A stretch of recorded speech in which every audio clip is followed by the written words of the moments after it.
Guys, welcome back to the From Mourning to Meaning interview series, where we are learning how to break through the intolerable grief and return to meaningful living. I'm Laura Isabel, and today I have with me Jen Warner. Jen, thank you so much for joining us. Thank you for inviting me. Of course, of course. Now, for those that don't know Jen, apart from taking part in the production of documentaries and off-Broadways, to working with child abuse and suicide prevention, but her best role so far is grandma. How old are your grandchildren? I just have one granddaughter and she's 9 years old, and very smart and funny. And we had a lovely water pistol fight yesterday because the weather was nice. Those are always fun. I'm not sure who must have had more fun, you or her. I don't know. I was very wet and covered also with silly string. So that's awesome. That is awesome. So to jump in a little bit of on the topic, I know that you've reached out to a lot of people. I know you're very well known with helping people in your community with grief. And it kind of came from your husband, because I know he was a recovering alcoholic. And when he recovered, he actually helped a lot of people as well. So I know that's basically how you came into it. But if you want to tell us a little bit of story, backstory on that, on what exactly happened, and then what led you to what you're doing now. Okay. My husband already was older than I was. He lied about his age when he first met me by 10 years. So he was very handsome. And when I heard that he was actually 21 years older than I was, I thought, oh, this is not good in terms of longevity. So I thought about him dying, and I thought that I would be sad and I would miss him. What I didn't expect was to feel like I'd been totally annihilated. I used to say we died instead of I died. And I had a very difficult, I mean, it's still difficult sometimes, but my first 6 months, I actually considered suicide. I thought that he would come to get me. It was weird because I would actually put my hand up in the air, waiting for him to somehow grab it and pull me up. And then I thought, well, I'm his wife. Am I supposed to join him? And I thought, no, I can't do that. I can't. If I'm here, I have a purpose. I don't know what it is. And then I thought, when my brain started to unfog a little bit, I thought, we called each other our raison d'etre, our reason for being. Now that my reason for being was gone, what could I do? He was a recovering alcoholic. When he was a drunk to the point of being homeless. So he was not somebody who had a temporary problem. He had a really serious problem. And as a sober alcoholic, he helped literally thousands of people. He was always available to other people. And I thought, if I keep doing his work, but make myself available to other grieving people instead, then that could be my purpose. And I looked up online and figured out how to write a blog, thinking that if I reached one person, that would be enough. So the fact that my Facebook page now has 2.4 million likes from almost every country in the world, and that I have a book that has constantly sells. It sells more now than it did. Grief Day by Day. I should say the name of it. Grief Day by Day. It's miraculous to me, and that Artie and I loved each other deeply and truly, and in every way that you can, but we also fought a lot, so that we're this sort of international love story is just, it's strange. People that haven't met him have said that they feel like they know him. So I keep him alive, and I also keep his work alive. So I'm just gonna say one more thing. I'm sorry, I tend to ramble a bit. No, go for it. I'm an example. You can let go. I know people that have asked to be released from grief and they feel they have been, but I'm a holder on. I'm a perfect example of somebody who absolutely refuses to let go, but can find that inspiring and full of good feelings, as opposed to just really sad and unbearable. Yeah, because you're still holding on to your grief, but instead of living it through sadness, you're living it through him, through shining his light through you as well. I never thought of it that way, but yes, I'm holding on and living my grief through joy when I can. And that's beautiful. That's a beautiful thing. Thank you. And I love how you said that. I love how you said that he impacted so many people when he was sober, but that shows not only did you get that from him to do meaning, to show meaning as well in your life, but he as well showed a lot of meaning. So his life had meaning. So the fact that you can continue that, not only was he living a meaningful life when he was here, but he's still continuing to have that meaning, not only to those that are trying to get sober, but now also to those that are grieving. So he has a lot of meaning put around him and his life. So that's beautiful on its own. And I know you've mentioned, sorry, were you going to say something? Oh, yeah, I was just going to say, because it took me 4 years to get here, to get to this, was that I realized that I had made his death the most important thing. And that's all I thought about. And that he had such a rich life and we had such a rich life together. Why would I want his death to be more important than his life? So I always try and work on making all the things he had to teach, all the love we have, more important than his death, which is important. I mean, I could tell you, it would take like hours. I could tell you every second of the night he died. Of course. But that's not as important. And my grief is not as important as his loving life and what he taught me and what I can pass on to others. And that's beautiful. And I love how honest you were, because I mean, a lot of people might see you right now and they might think she has it all put together. But the fact that you're able to say, when that happened, I was a total mess and I didn't think I could continue going, and you were waiting for him to come get you. I don't know if you did or not. I don't want to put words in your mouth, but it seems like you kind of felt in a bit kind of betrayed that he didn't come get you. But then you were thinking, should I go after him? So if you want to tell us a little bit about that emotion, how you felt there, what the confusion was, and how you got that mind switch, how you decided to, instead of honor so much his death, but honor his life instead. How did you get that mind switch? I was furious that he didn't come at me. I mean, I really was. I was like, because a lot of people do, like their spouse dies and they die of a broken heart. Mm-hmm. It's not good or bad, but I just assumed that's what would happen to me.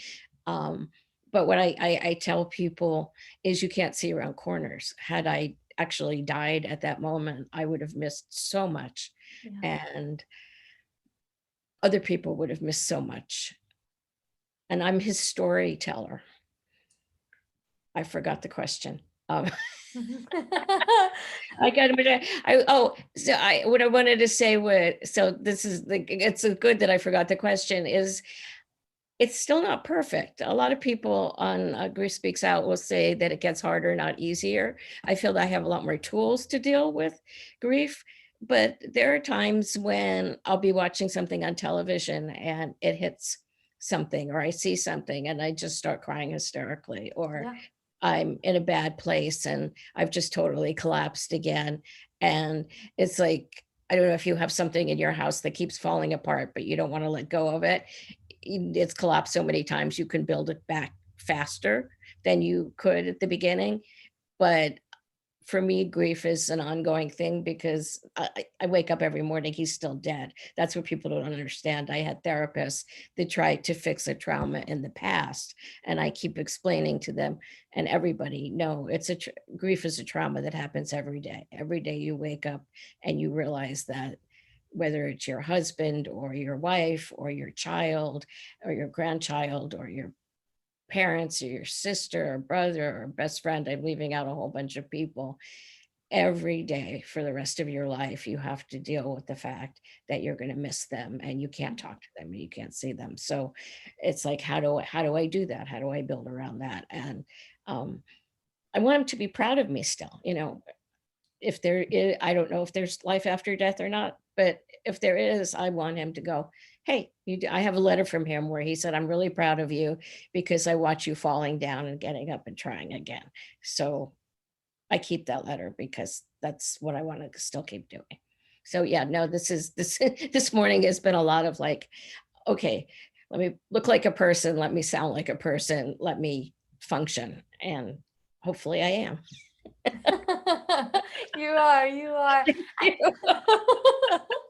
And I'm just sharing that so people know it's like, you can do that. You can No, wake up one definitely. day and then change direction. No, definitely. And I love it because you're so real. And I love that because people will understand that they're not alone in that. That's okay. That's okay to feel like that. There's days you wake up and you think, I don't think I can go on today. I think today I need to stay home and I can't right now. I just can't. I can't eat. I can't do anything. I just need my own time. And then there's days you wake up and you say, what a beautiful day. Let's go for a walk. So it all depends, right? The days that hit you are all so different. It's just about taking it one day at a time. So it's normal. I think everyone can understand that. And one thought at a time. So, if I Yeah. wake up in the morning and I'm feeling I can't do anything today, I may not feel that way in 10 minutes. I can set the Mm. alarm for like a half hour and say, I actually did that this morning. It's like, okay, I have enough time to get ready if I spend a half hour having breakfast and watching TV and not doing anything, and then I'll start moving. So to always allow for the possibility that things can change Yeah, definitely. And the next. And the best part of that, or the only way that will really work, is if we're really honest with ourselves, right? Because sometimes we try to meet deadlines and we try to do everything so perfect that we just disregard everything we're feeling. But if we're really honest with ourselves, then we might even have a better day. Because, like you said, we could say, okay, I might need to hurry up a little bit more later, but I need these 10 more minutes in bed. I need them. And maybe in 10 more minutes, you are feeling so much better that you can get up and you can go on with your day. And maybe not perfect, but a lot better than you were 10 minutes before that. So it's really important to be honest with ourselves and realize what we're feeling and just let ourselves express it, let ourselves feel it, not block it and continue going like if everything's okay.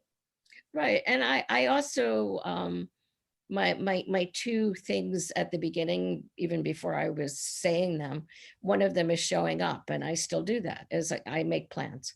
So like I was talking at the beginning about the, playing with my daughter and my granddaughter yesterday and having a good time. Had I not made that plan, I might have had a day of feeling lonely or disconnected or sad, but because I made a plan to be with my family, I showed up, and I had, in the beginning, I used to call them accidental good times. But it's like, I know that if I see my friend, fill in the blank of my friend's name, that once I get there, I'll probably have a good time. So even in the beginning, I would show up for life and wait for life to happen.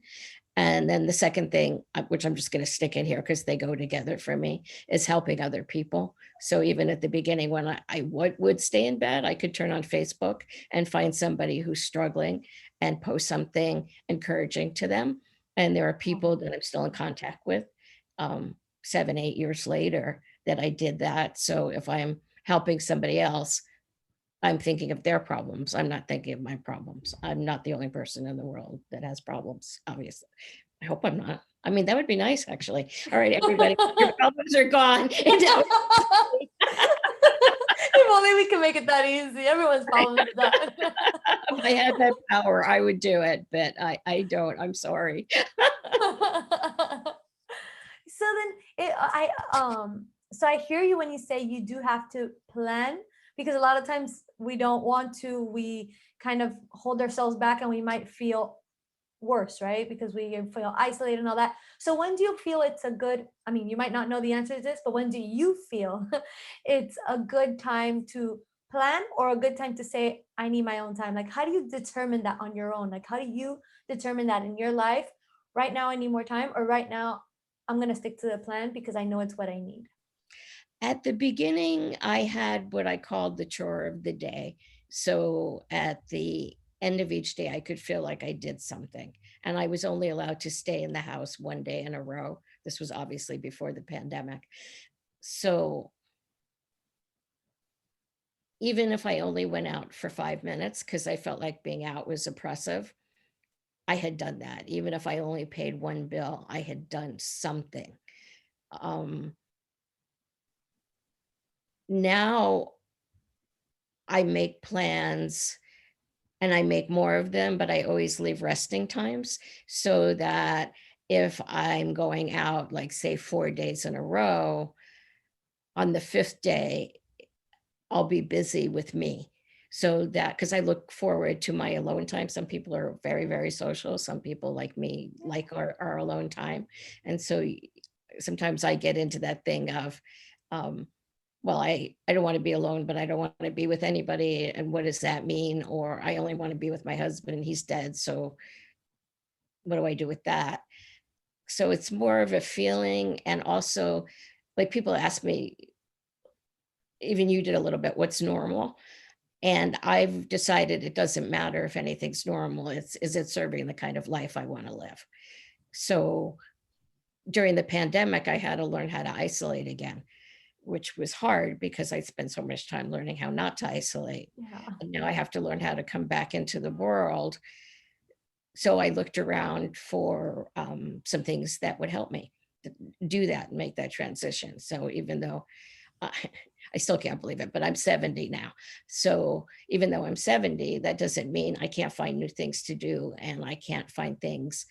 And the internet, for somebody who's 70, because my granddaughter doesn't know what, she can't believe her mother didn't have an iPad when she was growing up, is that the world is in my living room or in my bedroom if I can't get out of bed, and I can look and search for things that might help me make a change. Yeah, definitely. Definitely. And now I know some people have a hard time.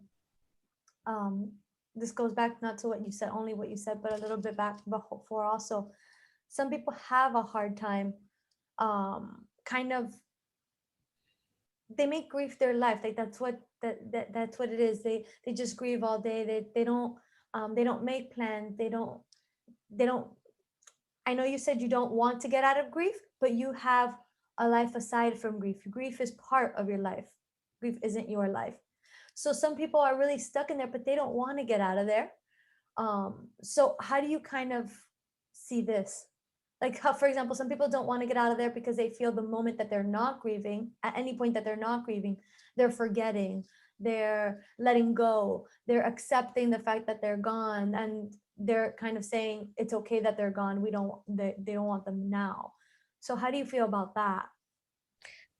Grief will, for me, and I think for most people, if they're honest, will always be a part of my life. Yeah. But I use the example of a sunflower, where the center of the sunflower is always the dark. It's always at the center, but there are bright yellow petals all around it. And each thing I do in life that's happy or full of joy or contributes in some way is putting on another yellow petal. And when the sunflower can, it faces the sun. The sun for me would be my husband and the love we had for each other. And when it can't face the sun, I just read, they face each other. So that would be the support I get. A lot of my friends are new friends, because it is true that sometimes people you think will support you don't, and they disappear from your life, which is heartbreaking.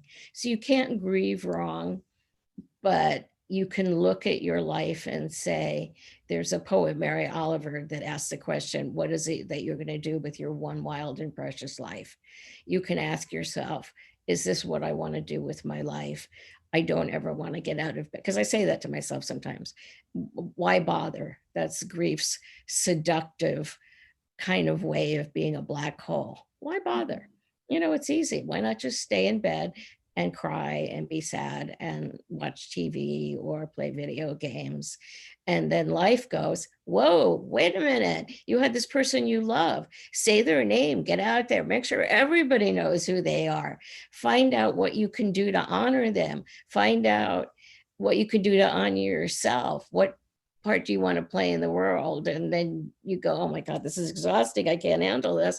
So take a nap. Yeah. And then get up again. So that's that falling, that cliche, but that's also true. Fall down 7 times, get up 8. Yeah. You know, it's so I would never say to anybody, you know, you're doing it wrong, you have to get out of bed. I would say, do you think maybe you can walk to the back door and open it and look outside and then go back in again? You know, make the steps really, really small. Yeah, definitely. Definitely make the And I will, throw in here that some people are afraid that if they are having a good time, they're somehow betraying the person that died because they can't have a good time on earth anymore. I feel the opposite. I feel that even though my husband would support me in staying in bed and not doing anything and feeling sad, he would understand that he loved me smiling. He loved it when I had a good time when he was alive. So now that he's dead, if he has a consciousness of some sort, why wouldn't he want me to also do that? I feel like I have a responsibility, and I've heard other people say this. I heard a soldier say it, that his best friend was killed in combat and he had to live double because he had to make his friend's sacrifice worthwhile by making his own life extra special. And I feel that way too, is that I do everything not just for me, but for my husband and with my husband. Definitely. Yeah, that's kind of what I meant by that. The whole people don't want to do anything outside of grief because of that. They feel the guilt, they feel they're forgetting them, they feel they shouldn't be having fun without them. So that's a very good point, and I love the analogy, not the analogy, but what the actual soldier said. Because it's true, they don't want to look back and see you suffering, because at the same time they might feel like it's their fault also, right? I don't know if there is an afterlife, if they're looking at us, if I don't know any of that, I can't tell you that. But if they are watching down on us, then they definitely want to see us smiling, not sad and disappointed or feeling guilty or angry or anything of that sort. Not only because they love to see us, but they probably feel a little guilty themselves for going if we had all that resentment inside and the anger inside. So they'd probably rather see us smiling and enjoying life.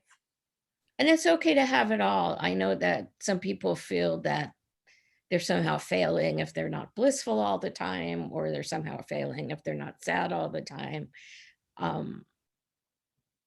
I have all those emotions actually at the same time. So I can be sad and laughing, and I can be happy and sad. I don't need to choose one. But it's, I owe it to myself. And the truth is, my daughter was born my granddaughter was born 2 years after my husband died. And I didn't know if I could love another human being.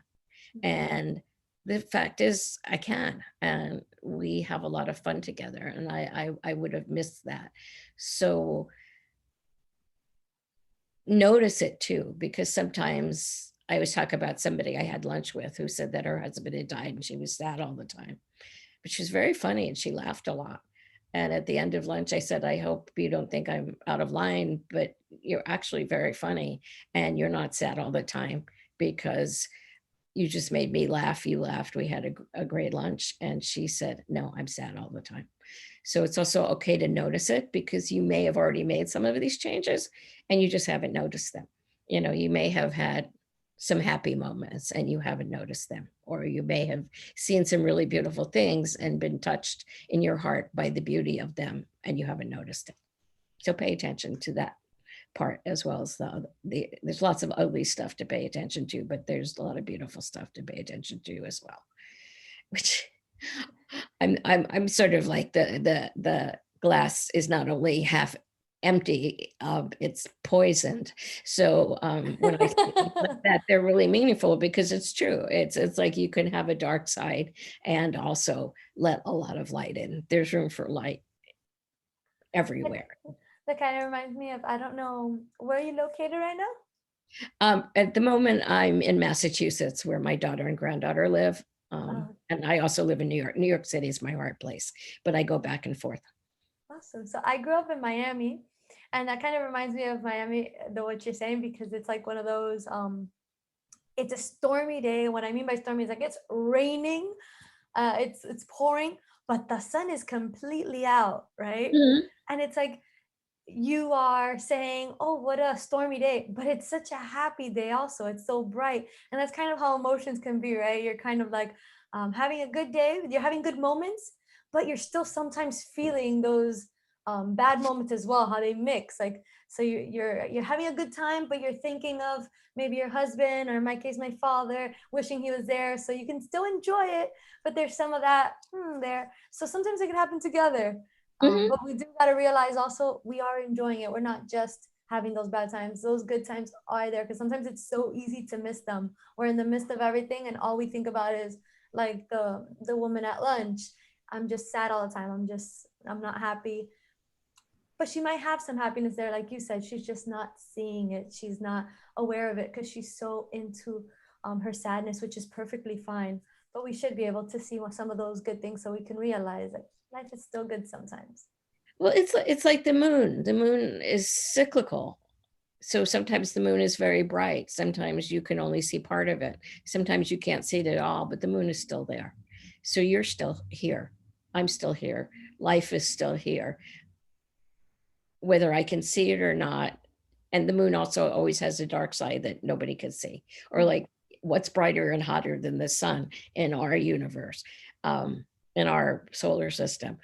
Nothing. But if there's a solar eclipse, the sun is gone. It gets dark, but you're still not supposed to look at it because it still can affect you. So your brightness feels like it's been extinguished. I think that's what I found out, was I thought that my candle had been totally extinguished and there was no hope for me. And it hadn't. It was still there. I just had to find ways to, I went to Richard Bandler, who started something called neuro-linguistic programming. He does a small group occasionally. And he said to me, take off your pain coat. And I mean, this was like a couple of years ago, so I was 68. And I was like, he said, you're shiny, you have all this good stuff. Just because you're witnessing what other people are going through doesn't mean you have to absorb all this pain. And so I visually think about that, because he'd say, is it off? And I'd say, well, I'm kind of slipping it off. And it's sort of, he said, take off your pain coat, because that's what I'm used to wearing. So if I'm wearing my grief coat, I can take it off, or I can put it in the closet and take out a summer grief coat, which is a lot lighter than a winter grief coat. So I have all kinds of choices that I didn't think I had at the beginning. Definitely. I like that. That's awesome. Now, I know you have a book. So you have a book out. You want to talk a little bit about that? Because I think it has some great thoughts behind it. So if you want to talk a little bit about that so everyone can hear about that. I know it's called 𝘬𝗎 for Me. Oh, you want me to talk about the 𝘬𝗎 for Me part of the book is called Grief Day by Day, Simple Practices and Daily Guidance for Living with Loss, which was not my title. That was the publisher's title. It's one of those things about doing what you can't do. I always wanted to write a book my entire life. And I got an email because I had so many people on my Facebook page from a publisher, and it said, we'd like you to write a book. And I literally looked at the email for 10 minutes and went, okay, I can answer this email. I can talk to somebody. It's the breaking it down into small steps again. And now I have this book that helps a lot of people. It's broken down by week. So there's 52 different topics. Each topic has 7 quotes and commentary. So you get the commentary by me and my story, but you also get words about grief from all kinds of authors. I mean, to find 365 quotes is actually not that easy. But I tried to pick out the most meaningful ones to me. And each week, each topic has an exercise and something physical that you can do, some of which are totally unique to the book because I made them up, because I'm training in hypnotherapy and things. So one of them is called 𝘬𝗎 for Me, because that's where we don't notice what we're doing. So 𝘬𝗎 for Me could be that I'm doing this interview this morning, which is a big thing, but 𝘬𝗎 for Me could be that I have trouble reading, because we used to, Artie and I, my husband and I used to read together all the time, but it's very quiet. And I don't have anybody to say, hey, this is what I just read. And I can't read. I suppose I could read to him, but it wouldn't be the same. Yeah. but I read 3 pages today. So that's a hooray for me to say I read 3 pages as opposed to saying you didn't finish the book or you only spent 5 minutes. Yeah. So the book is a combination of I fought a lot. So if I'm talking about exhaustion or despair or suicide, when the editor would say, could you make this more cheery? I would say, no, because it's not cheery when you're feeling the terrible things about grief. But then every 5 weeks, there's what I call resting places. Hooray for me is one of them, but beauty, music, self-care, hope. So some people buy the book and they read through the whole thing from start to finish, but a lot of people just dip into it. They say, oh, I'm feeling so awful. I want to read, like I had a friend whose husband unfortunately took his own life and she immediately went to the section on suicide. Or so you might go to the section on hope. And the other thing is that people will, I don't know if trick is the right word, but they have somebody in their life that doesn't want to talk about grief. So they'll go through the book and pick out a quote and say, hey, I read this really interesting quote. What do you think? And it opens up conversations with people. That's awesome. So it's actually split in sections. So that's great because if someone's feeling something, they can go straight to that section. Yes. So they can get help, self-help by reading the book in that section at that moment. So that's great. So that they don't have to have the whole book written in order for that day to feel a little bit better. Because I know sometimes it helps to read something when you're having a down day with something that can relate. So yes, awesome. So there's one for each week. So there's actually 52 different topics. That was the other hard thing. Was at the beginning it was easy, but then when it's like, you know, how do I make each topic a meaningful one that addresses an aspect of our personality? And in terms of the whole range, you know, you talked about people that are staying in bed and don't want to get out. There's a section on, I want you to move, because I'm somebody who doesn't move willingly. And what it says is, if you want to go out and have a run, that's great. I really encourage you to run or walk. But if you don't feel like you can do that, I just want you to lift up your little finger and move it a little bit. So you start wherever you are, and then you build on that, as opposed to saying, I can't do it, or I don't feel like it, or it's impossible. It's you find the smallest piece that you could do and do that. And then it's like I don't know why I'm like metaphoring all over the place here, but it's like you have like a little tiny seed that grows into like a huge flower if it's treated properly. So you have to treat yourself properly the way you would if you wanted to grow a flower or a tree or something like that. Definitely. Because everything's in the seed. It's all there. It just needs to get the right nourishment to start growing. And that's really the best way, because sometimes you put goals so big that you either get discouraged or you become overwhelmed. So it's really nice to, how you say it, just even if it's that little finger, move that little finger just a little bit and celebrate it. And celebrate it. That's the big thing. And celebrate it. Know that you did that. Don't just disregard it. So that's awesome. And I know society, I'm sorry, I was just saying, society puts so much pressure on you. I know many people that are very successful that don't think they're successful at all, because they're measuring their success against some outside thing. Maybe their friends are doing something differently or more or whatever. I define success differently. To me, like one of the most successful people is a single mother that's working as cleaning bathrooms, because what an amazing woman is that is doing that to take care of her family. And in some ways I admire her more than I admire somebody who's CEO of a company. So how do you measure your own success? And it might just be getting out of bed. It might just be taking a walk around the block. That's okay. That's where you start. It's true. I remember when years ago, I was riding the bus one day and I saw a construction worker, and I was thanking him for his job. And when I walked out, one of my friends asked me, they're like, you're really thankful to him. I'm like, would you like a construction job? You know how hard those people work every single day under the sun? That's not easy. Like, I prefer my job right now over that job. You know. And so sometimes it's true, it's not just about being the biggest, most known. Sometimes the biggest victories are the smaller ones that people don't notice, Mhm. and they're very appreciative. They're very things to be appreciated for, So very successful, I should say.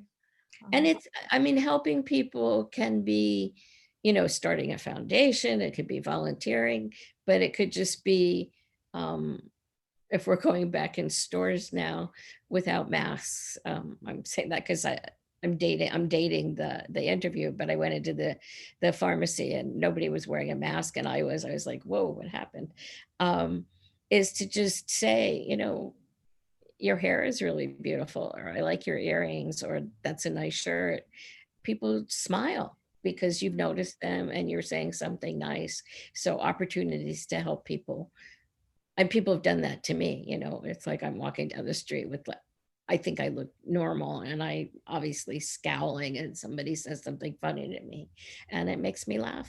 So there's opportunities all over the place. it's true. That's a good point. It doesn't have to be the biggest help. Even the smallest things make the biggest difference. So Mhm. Like what that's you said to that construction worker, that may have been, maybe nobody ever said that before. And maybe he was wondering if he was worth anything or she was worth anything.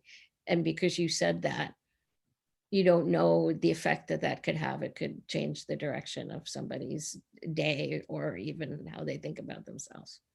it's true. It's very true. Awesome. So now with your book, I know you have a special little offer for some of the people watching today. I know it's limited, but we have a special offer. You want to share that? Yes. Well, the first, in terms of doing things, because of I have a website now for the book, which I did not have. So thank you for getting me to learn how to figure out how to do that. It's griefdaybyday.com. And when you go to the website, you'll find on the contact page my email. If you email me at 𝘗𝘃 at AOL.com, that's how you know how old I am, because I have AOL. I will send a copy of my book to the first 100 people that ask me, a free copy. If you decide that you would like to donate books to maybe a local library, or if you have friends that need them, or a grief counselor, because one of the ways that the book has gotten around the world is by people donating them places. You can ask me for up to 5 books, and I will send them to you. Make sure you put your name and address in the email, because sometimes people ask me for books and forget the address part. So that's helpful. But yes, I will be giving away a minimum of 100 books to the first 100 people that ask. That's awesome. Thank you so much for offering that. I You're know it's welcome. not an easy offer, but we really appreciate it. And guys, I will include all that information so you can get to her new page, find that contact information and write to her. She's there. She's always helping as many people as she can. I've seen her on Facebook. I've seen her through social media, and she's always there writing. She's actually active. So it's not just her page. If she's there, she's writing, she's helping. And I'm sure that the book also is going to be a huge help, not only for the first 100, but for anyone that buys it as well. It's going to be a huge help for you guys. So go ahead, check it out.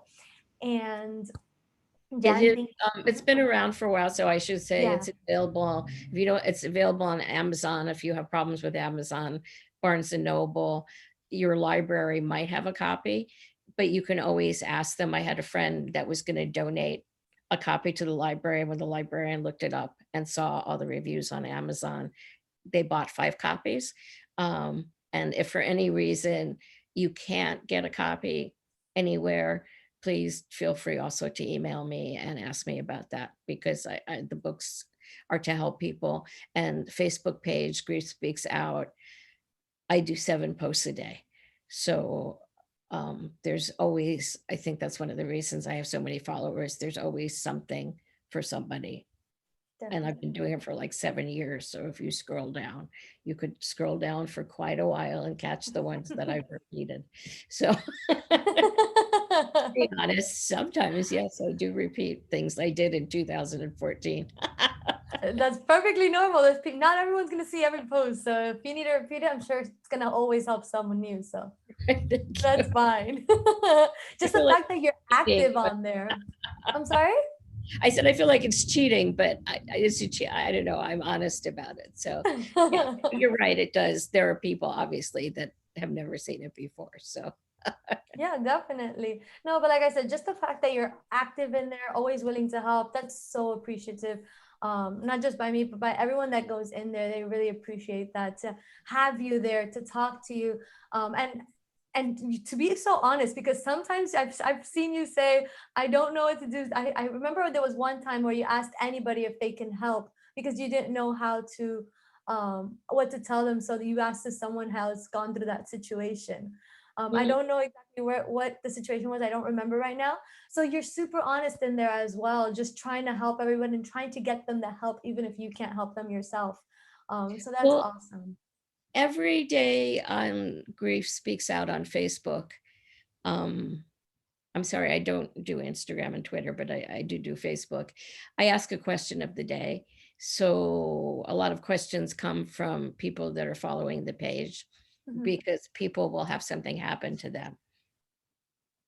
For example, their in-laws stop talking to them when their husband died and they don't know Yeah. what to do, or they cry all the time, or they repeat a horrible scene in their mind. And so that we ask it as a question, I answer the question. You're only allowed to share your own experience. You're not allowed to give advice. You're not allowed to say, it's all fine. It's all good. You're going to get none of that. You just share your own experience so you can Mhm. get anywhere from 35. Sometimes there's like 5 or 10, but you can get usually anywhere from 35 to I've had like 150 people respond. And you understand that what you're going through is not odd, you're not crazy, you're grieving, and what's happening to you and what you're feeling is felt by people, because you're only allowed to talk about grief as another rule. So if you're from Vietnam or South America, or I know Vietnam is a country and South America is a continent, or Kenya, or anywhere in the United States, it doesn't matter. Grief is a common language between people. You can disagree politically, you can disagree um, culturally, but grief is a common language. We all, the people say to me, what do I say to who's grieving? I say, listen, say, what do you miss most about the person that died, and say their name, and then listen and ask. Because, for example, some people love to receive flowers. When my husband first died, everybody sent me flowers, and I felt like I was living in a funeral parlor, and I put them all outside. So ask what the person wants, because it's going to change from person to person. Um, Definitely. yeah, I can't, I honestly, I mean, to be honest, I can't believe it. So the fact that somebody in Trinidad, that was one place that was mentioned on the page, is actually reading what I write and finding it helpful is like amazing to me. So you do on Facebook literally have a worldwide community of people that understand what you're going through. And um, it seems to be a worldwide problem that people don't understand grief and they don't want to talk about it. They want to say, move on, get over it. Mhm. So you have a community of people that understand that it's not that way. And the flip side of that, it's just about grief, because I bring my kinder, gentler self to the page. But somebody once said to me on the page, you shouldn't just be grieving, dearie. Why don't you get a life? And I forgot that I was supposed to be kind. And I just said, this is where I talk about grief.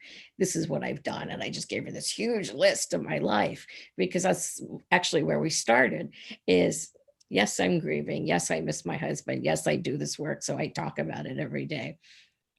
But if you go to my personal page, it's a totally different thing. That's all Yeah. about all the living stuff I do.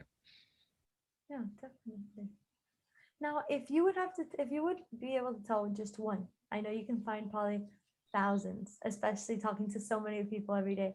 But if there's just one tip that you want to give those who are grieving right now, just one thing, what would it be? It can be something you've mentioned before or something completely new. Just one thing though. It would be remember the love. I had a close friend whose husband died. And then when her only child, who was a wonderful person, was 50, he died.